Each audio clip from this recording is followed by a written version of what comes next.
Hi, I'm Rick Bullock with Bedford Positively, and we are all here at the Bedford Historical Society's Everything Goes yard sale, flea market, white elephant sale.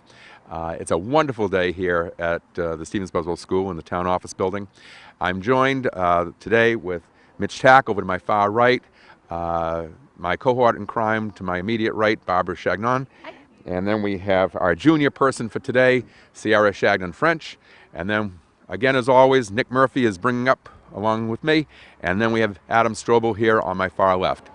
As I said, we've been here for a while, so we've been taking advantage of some of the really good sales. But we are going to be splitting, and everyone here is going to be taking the mic and taking you through some of the things that we are still here for sale, and perhaps some of the stuff we'll even show you that we've already bought.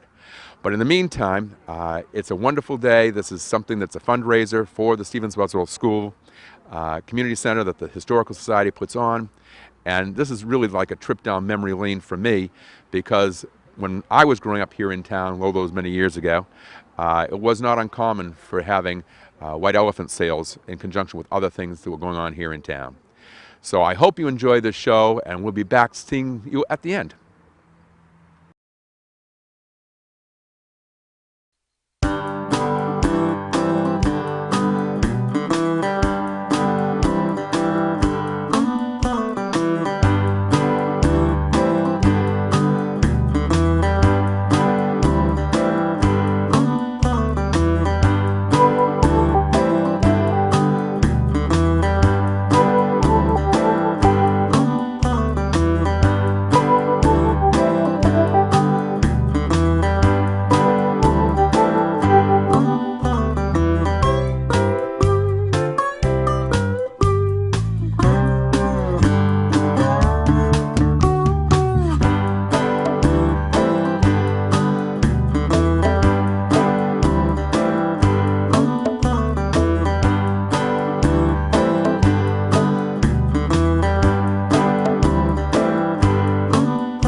Yeah, he actually knows a lot about the telephone.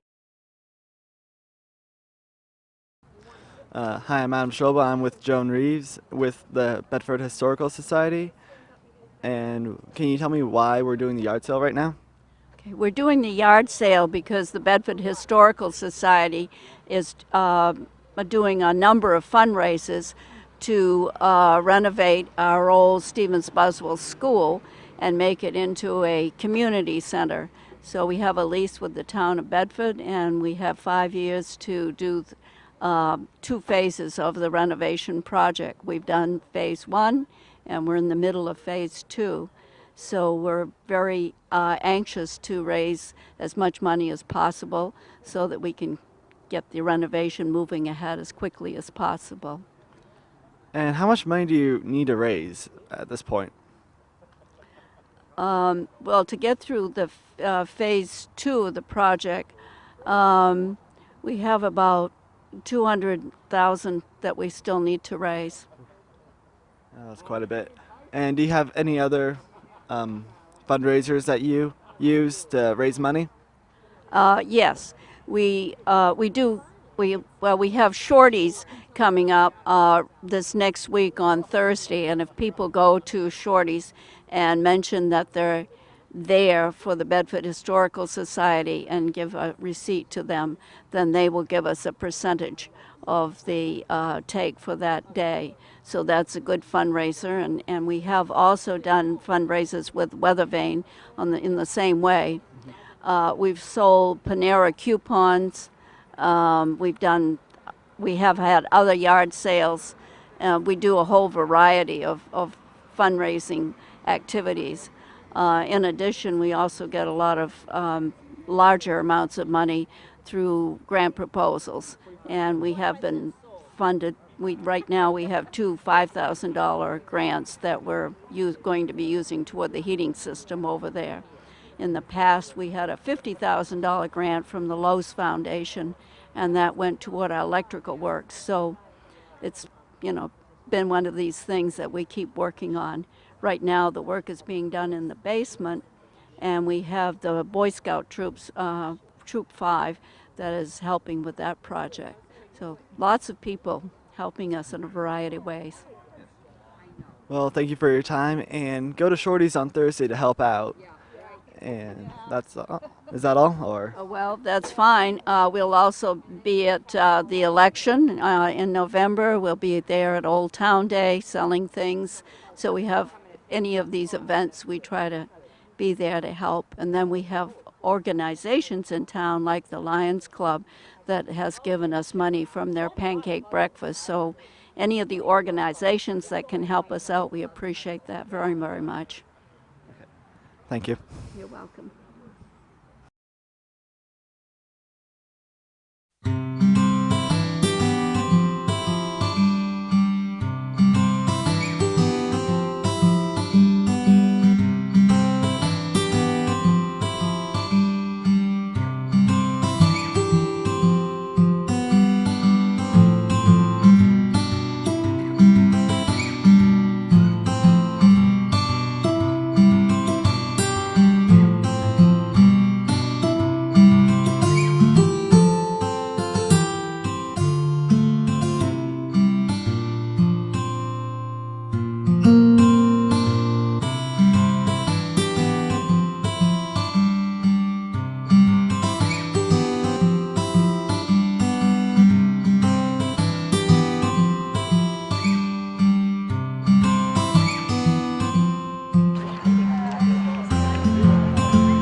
Hi, my name is Nick Murphy, and I'm here at the Bedford Historical Society yard sale with Doris Skimon. Hello, Doris. Hi, Nick. Nice to meet you. Yes, nice to meet you. Now, we've been here for a couple hours already, and I have bought a couple different items, including a pair of Chinese chopsticks and some furniture moving stuff from Doris, my dear here. Doris, how many years have you been doing this? Well, this is my first time at a yard sale. I'm usually the one that goes to yard sales and antique shops. And I just thought, well, we're sizing down now, getting to that time of our lives where we like to size down. So I thought, well, I'll have a turn doing a yard sale. There you go. And I thought the Bedford Historical Society was the best place to come. And as also, I'm a member of the Historical Society. Oh, well, I would personally like to thank you very much for coming down and helping out with the fundraiser and show the appreciate wares that I've bought already, and thank you very much. Thank you very much. Yes, of course. Thank you very much. Okay, we've been having a lot of fun here, going from vendor to vendor and table to table. But one of the things we want to make sure that you're aware of is that this is actually down here at the town office building, the location of the Historical Society's two buildings, actually three, but we're going to deal with two right now. The one behind me is the old schoolhouse number 7 from when Bedford had individual schoolhouses. This one was located up at the corner of New Boston Road and Wallace Road and was moved down here probably about 20 years ago. We're going to go in and we're going to walk around and see some of the exhibits that the Historical Society has got.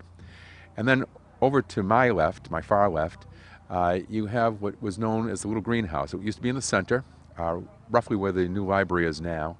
It was actually a tannery back then, and then it became a blacksmith shop somewhere in the early 1800s. When I was growing up here in town, it didn't have heat, but we used to have things like learning how to play bridge in it, which was something I never quite managed to, a talent I never quite developed. In latter years, it was used as the Craftworkers Guild when the Craftworkers Guild first came to Bedford in the 60s. Subsequently, they've actually gone to the old library down at the foot of the parking lot now for the new library. So basically the idea is that we're going to take you inside, walk you around, give you a little bit of flavor for the history of Bedford, and we'll be back.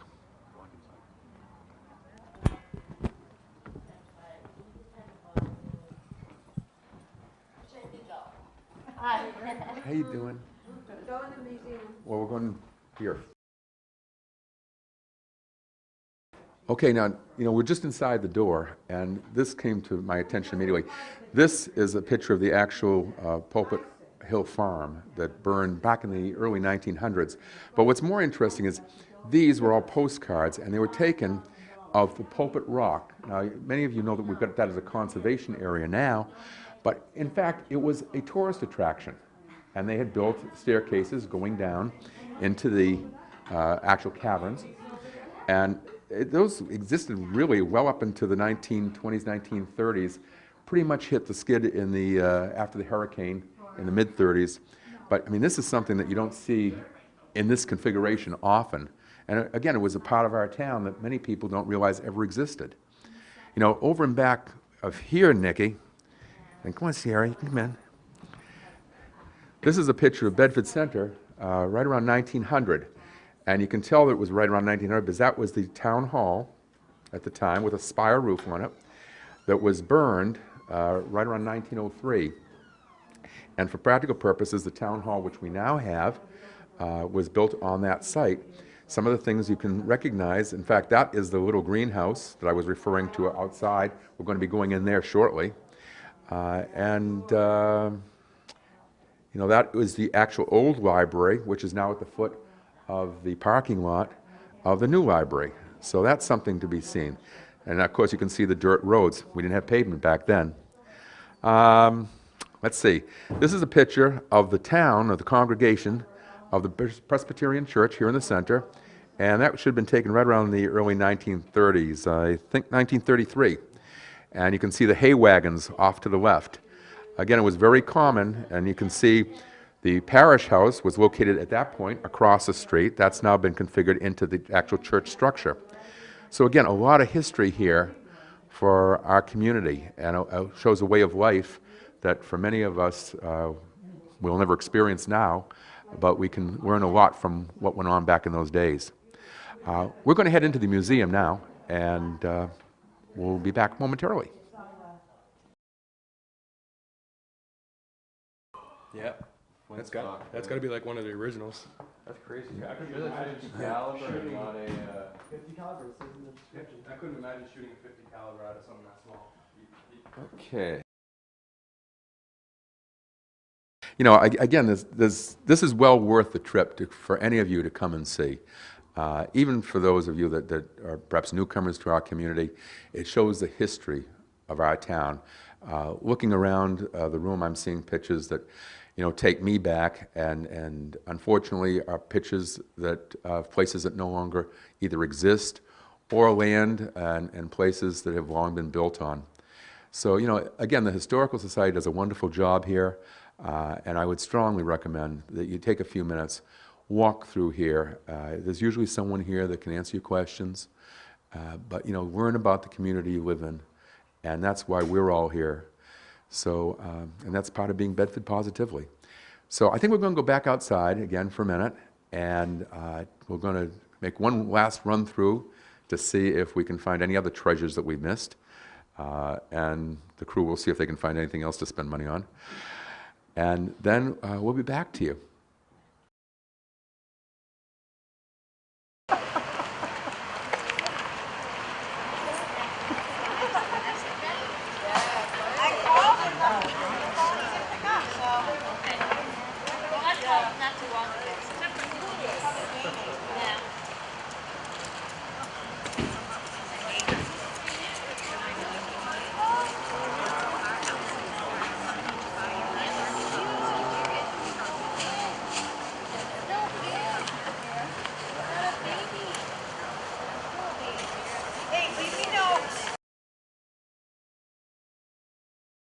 Hi, my name is Mitchell Tack. I'm here with Bedford Positively at the Bedford Historical Society's rummage sale.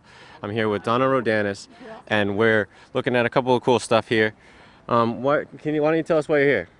Well, I'm a mom of the founding children of Get Real Foundation. They started it about 6 years ago, and they wanted to do some good works in the community. And Get Real Foundation is a student-run organization, a group of kids from the local area who wanted to do good works in the community. And so they started off with finding some people who were homeless and hungry in the area. Surprisingly, 400 to 500 kids in the local area have needs for housing, and a lot of times that goes along with needs for some food, some good food. So they started off with a mission garden that this year our focus is on pumpkins, and they've done several different types of gardens, potpourri gardens, tomato-based gardens, a mixture of lots of different things. And they grow the food, basically bringing it to New Horizons, Soup Kitchen, assorted different areas that families in transition, people who can really use the good natural foods to help them get their energy, get their hopes and dreams back on track. And similarly, we do things, collect things that could be utilized if the agencies find an apartment or a place for these people to live. A lot of times you're coming off the streets and have needs for a bed, dishes, all sorts of different things when you move into a space. So we've collected things that could be useful, clothing, etc., and get that stuff disseminated through the agencies and find purpose for the stuff that a lot of times people are just throwing out, and there are a lot of people with needs in the area. So collect the students' energy, develop it, teach them, educate, participate, and make this world a better place through good works. I think it's fantastic that people like you will come around and take their time to help out the people of the community like that. What got you started with all of this? Well, when the kids were in high school, and Rex is now graduated from Cornell, working over in the Keene area. Vanessa, my daughter, is out at Cornell, her junior year. And they were in high school and just saw a lot of needs that were in the community, and felt that they had the ability to be able to reach out and stretch themselves a little bit further.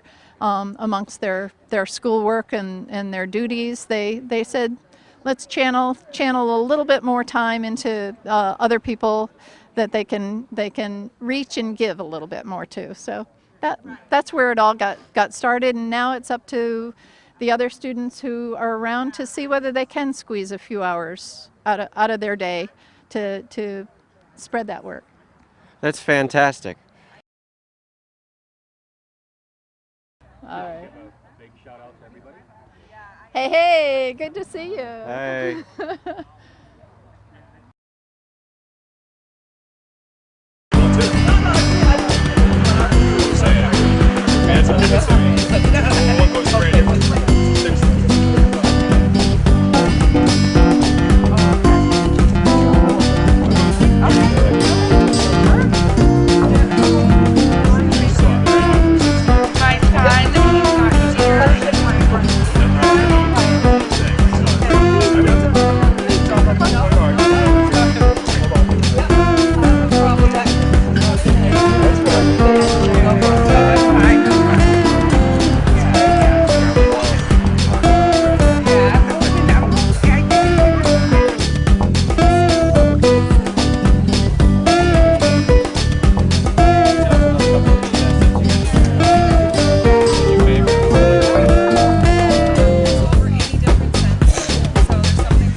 richer, hazelnut and food kind of smell. So I prefer the fall winter. I like the cinnamon myself.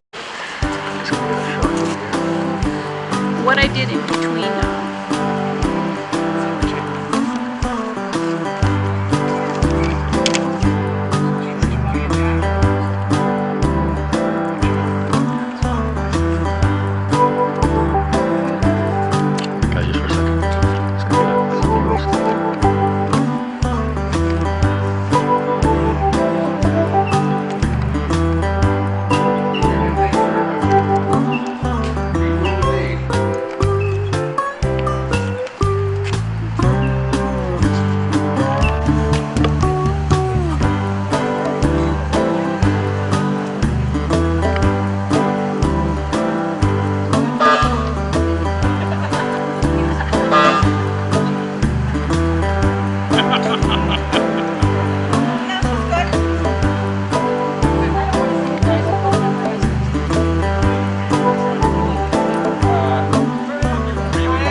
Hey, I'm Adam Stroebel, and I'm at the Bedford Historical Society yard sale, and I am now with, Bill Earnshaw, local artist. and he is selling his paintings. So, Bill, how long have you been painting? I've been painting watercolor collage for 14 years now, but I've been painting a lifetime. And how long did you have all these paintings? Ask me that question again. How long did you have all these paintings that you're selling? How long did I have them? Those are fairly recent, within the last, say, 10 years. Okay, and what made you want to sell all these paintings? Well, that's what I do, because in production I have all these paintings and want to get rid of them. Okay, would you mind if we went to go take a look at some of the paintings with the camera? Well, let's look closely at them. Let's go. Okay. Do you want to explain any of these paintings out? And what inspired you to paint them? Let's talk about this big one here. This is a watercolor collage, and after I painted it in watercolor, I then took a second painting, which was a similar scene, a seascape, cut it in strips, and pasted on the first painting. Yeah, I can see that. That's actually really cool. And what's your most recent painting out of all these? What's your most recent painting out of all these? Most recent painting. Let me look around here. I would say it would be this. You probably can't see it down in the corner, but it's probably the most recent one is the Lupin's Glory. Well, thank you for your time, and these paintings are amazing. So good job. Well, it's been my pleasure to be interviewed. Thank you for stopping by. No problem. Thank you.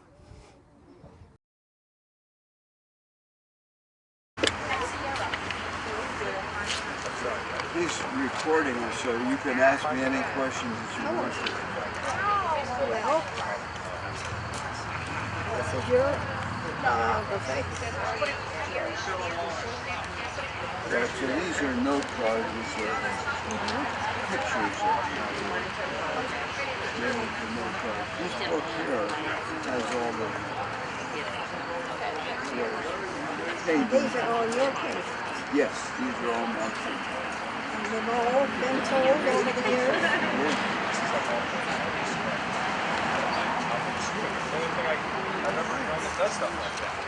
At first I thought it was just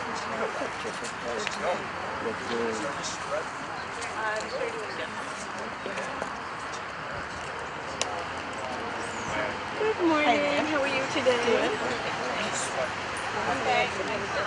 What I call that Grandpa's Farm. Now this one is daffodil. I cut off this 10 inches and then moved that over there. Well, this has been a phenomenal day, and we hope you enjoyed it as well. That's all right. Hi. You know, this has been a phenomenal day, and I hope you enjoyed it as well. We've been very fortunate in so many ways of being able to be a part of so much that's been going on in Bedford this year since Bedford Positively came on board back in April. So, you know, I think the appropriate way is, because of everyone that's been working today here, let's start with Barb. Take it down, and we'll just pass it down to the boys and to Sierra and find out what they all thought this was about today. Well, I think today was good to meet some more people in the community. I did a little bit of shopping, not a whole lot, but my granddaughter back here, Sierra, did some shopping, and she visited in the museum, which was a first for both of us, and we learned a little bit about Bedford. Sierra, what were you able to find? I like the little girls' school clothes in the museum. You did? Would you like a dress like that? Yeah. Yeah? All right. How about you, Nick? I'd have to say my favorite part was my new work uniform, which I bought for my guys over here, which would be coconut bras and grass skirts. You didn't buy that, did so, you? But I bought a box of it for $2. Just one of the rare, great items that you could have gotten down here if you were down here today. How about you, Mitch? We managed to find a matching tweed suit jacket to match my boss over here. We even managed to spend his own money on it, so I ended up getting that one for free. What about you, Stroebel? Well, I found my mom an early birthday present for cheap, and yeah. Don't say what it was. I'm not. Don't worry. I'm not that dumb. Debatable. Haha. Okay. But yeah, found her early birthday present, and there's something for everyone down here, so back to you. And, you know, and one of the great things here, too, is that so much money has been raised for the Stevens Buzzell School Community Center. You know, and if any of you have the opportunity to tour the museum as we did with you, please take the time. It's, again, as I said inside, it's well worth it. But also, you've got a tremendously hard-working group of people in the Historical Society. They're an asset to our community. They never say never, and the proof of it is that building is still standing on the other end of the parking lot from us. So, thank you for allowing us to join you. We will be seeing you again in the near future. We're Bedford Positively, and have a great day.